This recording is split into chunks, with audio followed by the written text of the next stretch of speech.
Hello and welcome to Heroic Media. I'm Michelle Bauman. And I'm Patrick Cordova. Here at Heroic Media, we discuss news headlines that deal with foundational moral issues, issues of family, marriage, and life. Right, and a lot of times our topics will be around abortion, euthanasia, embryonic stem cell research, human cloning, and homosexual marriage. Exactly. So Patrick, what's first up today? All right, first up, after months of debate and strong opposition, the California governor, Jerry Brown, has signed into law a bill that legalizes physician-assisted suicide. So we've been talking about this. We mentioned it on a previous episode as well, that this bill had come up. And there's been a lot of controversy around it from a lot of different groups even, right? It hasn't just been religious groups, but it's been disability rights groups, civil rights groups, healthcare groups. A wide array of people have brought their opposition forward to the California governor. And you know, there was even at one point when in July that the bill was temporarily withdrawn, and then it came back on, and then now apparently it's passed, and it passed by a vote of 23 to 14. And so obviously, you know, that's well, not obviously, but it's the 5th state in the United States to legalize this type of physician-assisted suicide. And so there are a number of concerns that we have with this. What are your thoughts? Absolutely. You know, I think this is just, it's heartbreaking, and it's so sad that people don't realize what the consequences of this are going to be.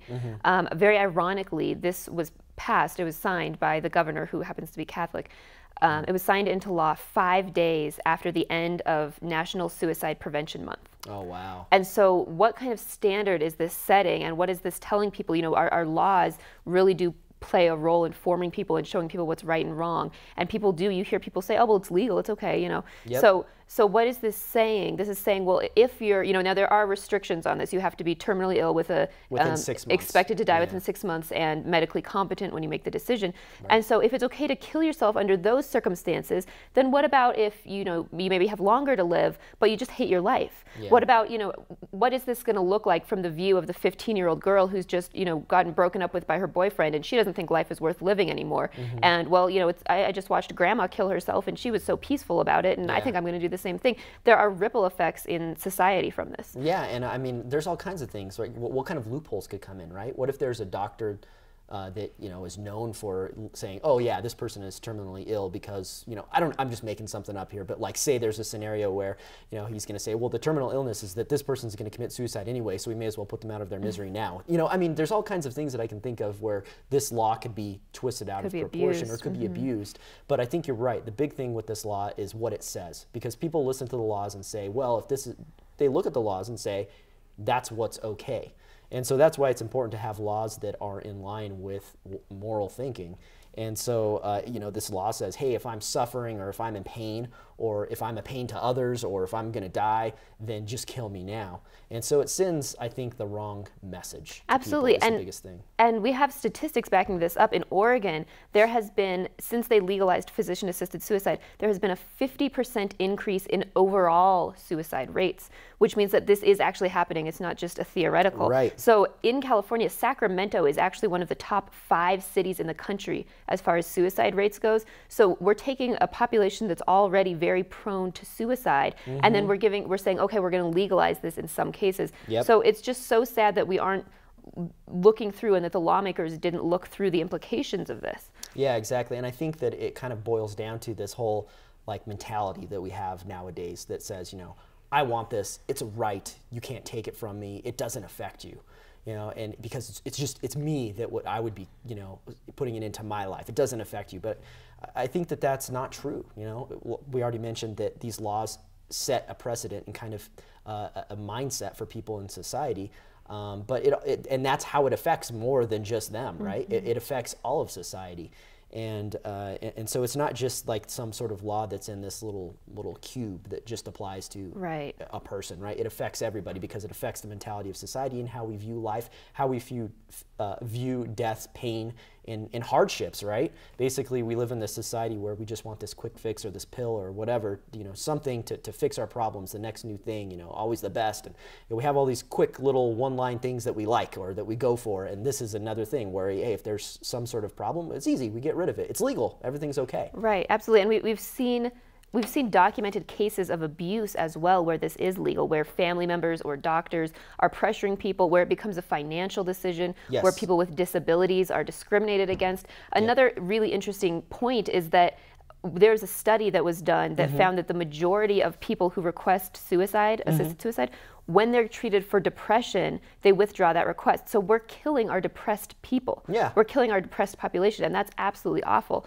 Yep. And then just one other point that comes to mind, I know several people who have received a terminal diagnosis years ago who are still alive today. Absolutely. And what happened is either the diagnosis can be incorrect, or sometimes the medicine advances and something that previously had no cure, all of a sudden there's an experimental treatment and they go in and they become, you know, part of the test group and they survive. So Yeah. I think it would be absolutely tragic if those people had gone and killed themselves. It's not the end of the road. You know, it's not in it. There's always things that could happen, but and I think from a Christian perspective, you know, we use that suffering isn't always a bad thing, and Christ taught us that we can unite our suffering to Him on the cross and make good of it. Right? We can turn that into something that is good.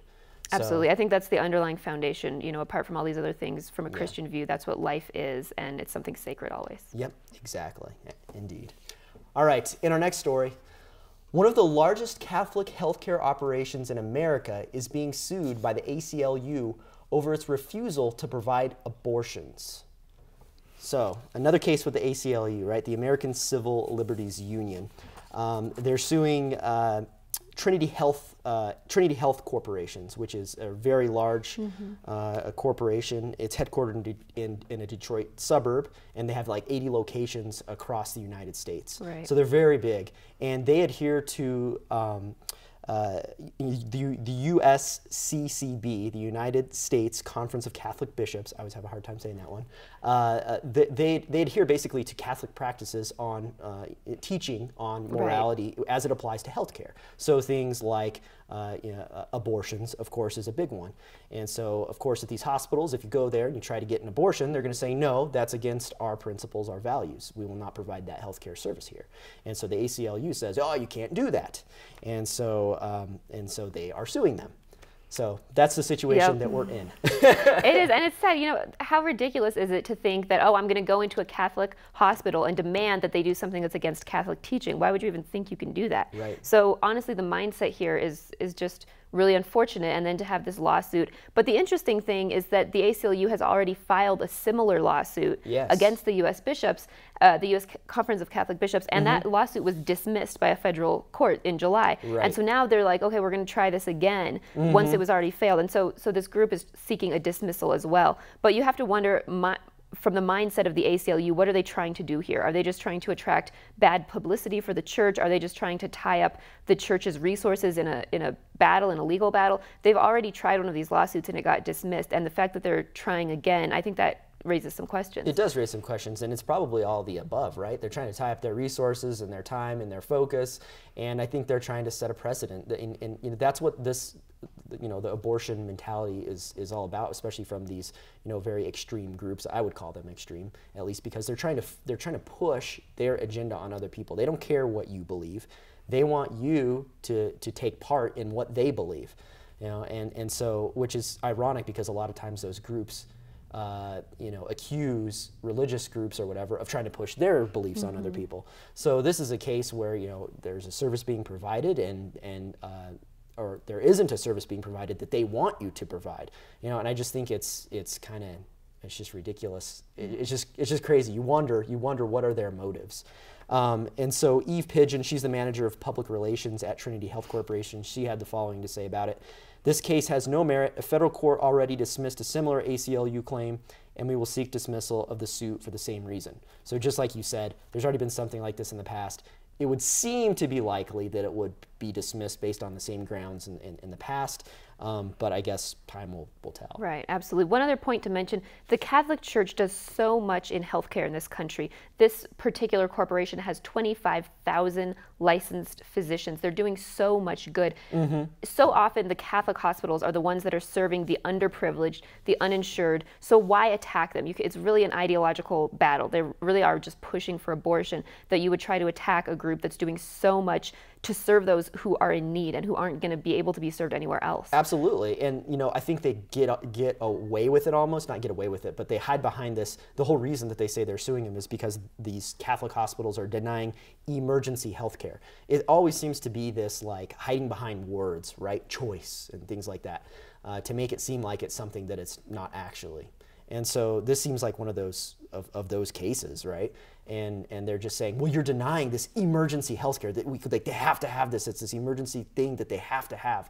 But really, when you look into it, it's not true health care. It's not helping the woman. It's not helping the baby. And that's what the hospitals, you know, they're saying is that, listen, we look for the well-being of both the baby and the mother. And in the case of abortion, the well-being of the baby is completely disregarded. So we're not going to. That's not healthcare. Right. And so, you know, they faithfully followed these practices. It isn't just abortion, you know, it's palliative care, it's birth control, and other things as well. And these hospitals have faithfully adhered to those policies. So it's not like they're just, you know, all of a sudden cutting things off or something or trying to wiggle with just certain things. They adhere to, you know, what the Catholic Church says is to be practiced or not practiced. Absolutely. So. Coming up after the break, we'll take a look at why some women are rejecting the pill. Stay tuned.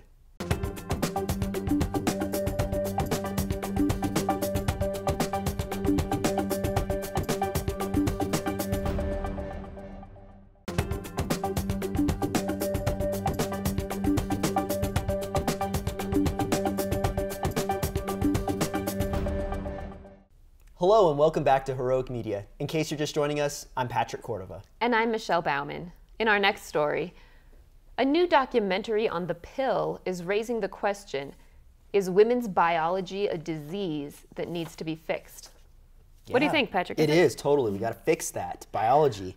The whole pregnancy thing is ridiculous. It's so funny because when you say it like that, it's such an obviously ridiculous proposal, and yet that's what the pill is suggesting. It's suggesting, okay, women, the way that your body made is a problem, and you need to take medication and hormones to change it and to fix it. But the way it's advertised, like we always talk about on the show, it seems like is the words, right?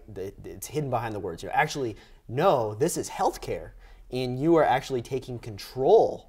You know, before you were out of control, and now you're taking control by taking the pill. Right. So it seems kind of like it's the argument for pushers of the pill is reframed such that, hey, no, this is something that's good for you, and you're participating in women's rights, and you're taking control of your life, and if you don't do this, then you're not. So I think just the way the argument is framed and how people talk about it generically, it seems like it's automatically subconsciously implanted in a lot of women's brains that, oh, if I don't do this, then I'm doing something wrong, like not the norm, like I'm not in control, I'm not doing something that I should be doing as a woman. Right, it's so widespread, and there's that same mentality, I think, with doctors. There's so many cases in which it's the default. I know women who have had different problems and gone in to see a doctor, and the doctor's like, oh, here, take the pill, and they're like, well, what other options are there? And the doctor's like, oh, there are, that's the only thing you can do. And it turns out that's not true, but the doctors are actually trained to see that as the, this magical multivitamin that will just solve all of your problems. Oh, you have acne, you have PMS, you have endometriosis, all these different things. I love this quote from Serena, the author of this article. The pill isn't a one-size-fits-all solution, and women are tired of being forced to treat it as such.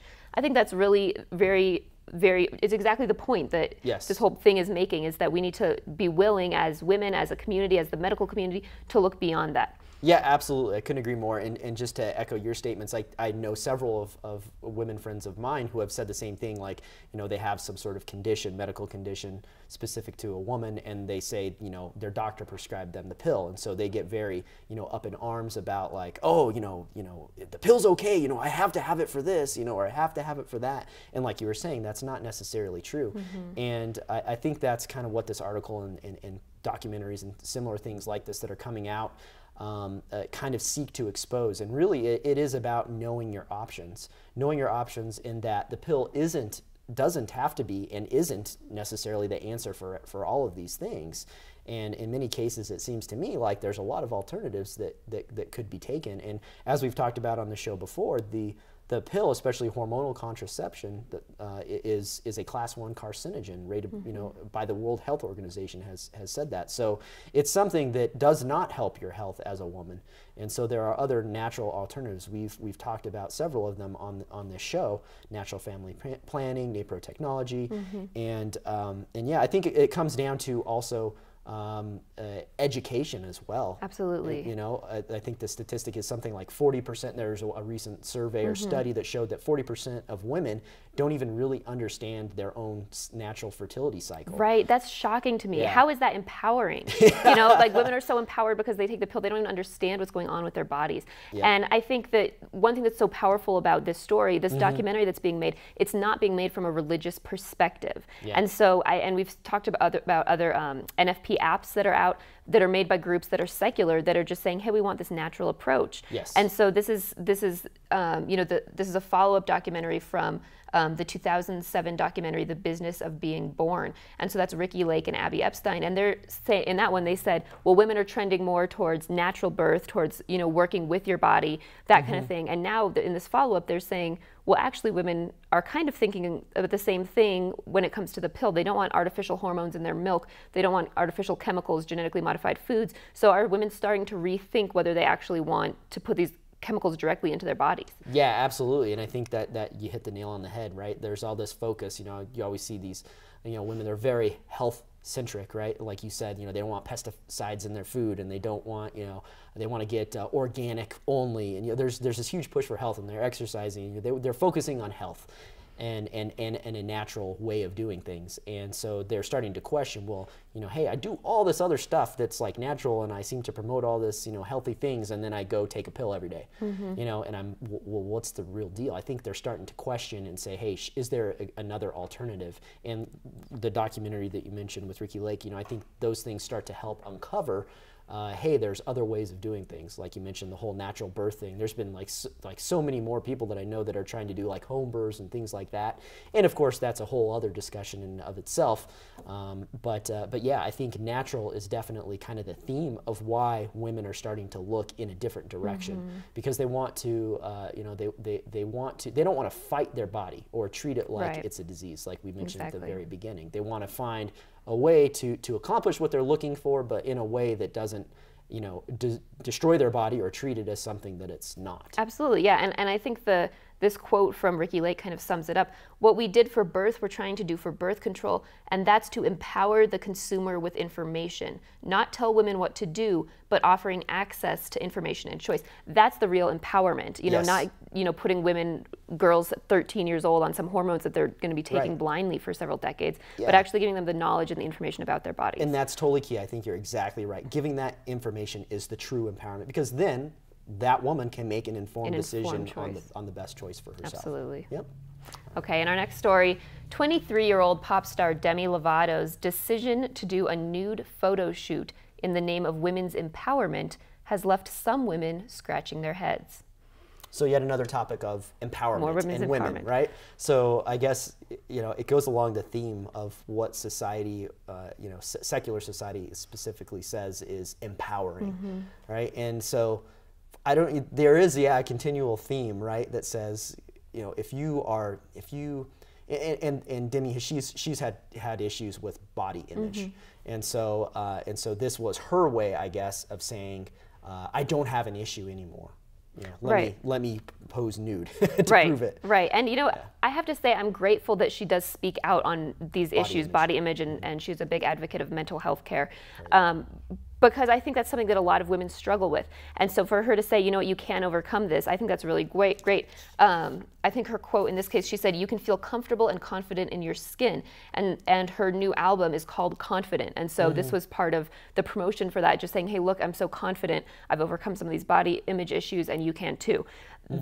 And I'm really glad that she's trying to address this. The thing is, she's doing it wrong. And the thing is, yes, your body is beautiful and you don't need to worry about it, but it's beautiful and it's dignified because it's created in the image and likeness of God. Right. And when she misses that foundation, then she does something that undermines that dignity, which is to present her body as an object in a way that it's not intended to be, shown to everyone. Right, exactly. And you said it better than I could say, but that's exactly right. And I think a lot of these, you mentioned, that her knowledge or probable lack of knowledge of you know, men and women being created in the image and likeness of God. I think that is, you know, knowledge of where we come from and our belief in God has a huge amount to do with all the problems that we talk about on this show.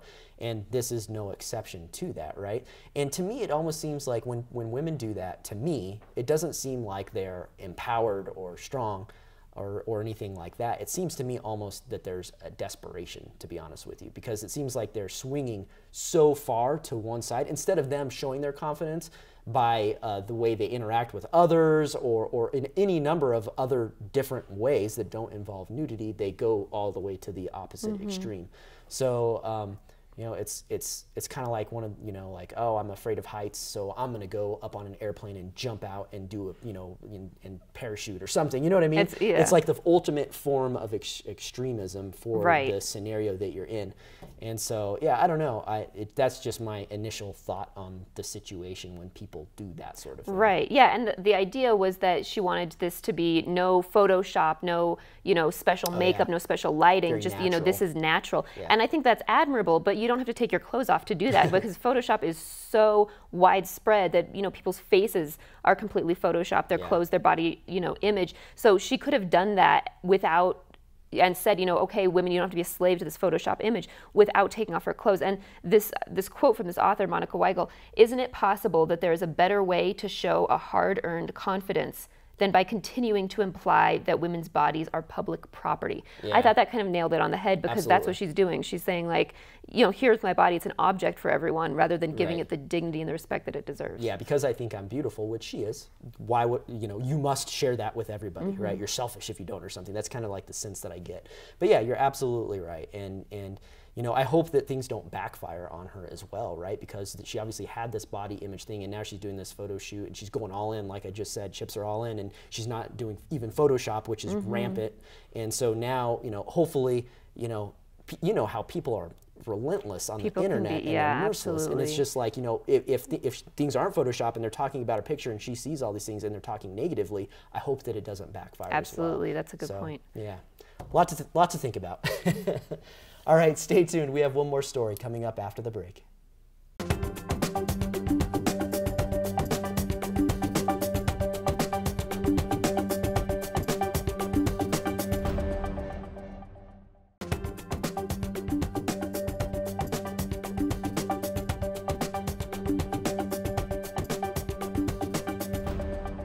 Hello and welcome back to Heroic Media. In our final story, a billboard linking dating apps to an increase in STD rates has caused one app, Tinder, to issue a cease and desist order against the group behind the billboards. So this is an interesting story. So I guess this this billboard had a picture, I guess a silhouette of like four, you know, some men and women.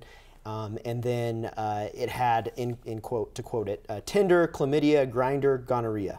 So basically, Tinder and Grindr are a couple of these apps. So the way these apps work, I guess we should explain a little bit, right? So the way these apps work is you have like your picture and some information about you, like your age and stuff, and you look for other people that are in your area that you would like to date, that might meet your qualifications. And the way that it works is kind of super quick. You open the app up, and then you see somebody's picture, and if you like them, then you swipe right, and if you don't like them, you swipe left, and basically you decide instantly, like, hey, would I like to meet this person or not? And then you can choose to meet up with this person and see how close they are to you, because it uses your GPS and things like that. So it's kind of a modern way of meeting people. It's an app that has some very basic information and pictures, the information right away, so you can go, do I want to date this person or not? And then date them. Right. Yeah. And in reality, it's actually often used to hook up, because it tells you who's near you at any given time. It's based on location. And so the reality is some people are using it to find a relationship. A lot of people are using it just for casual sexual encounters.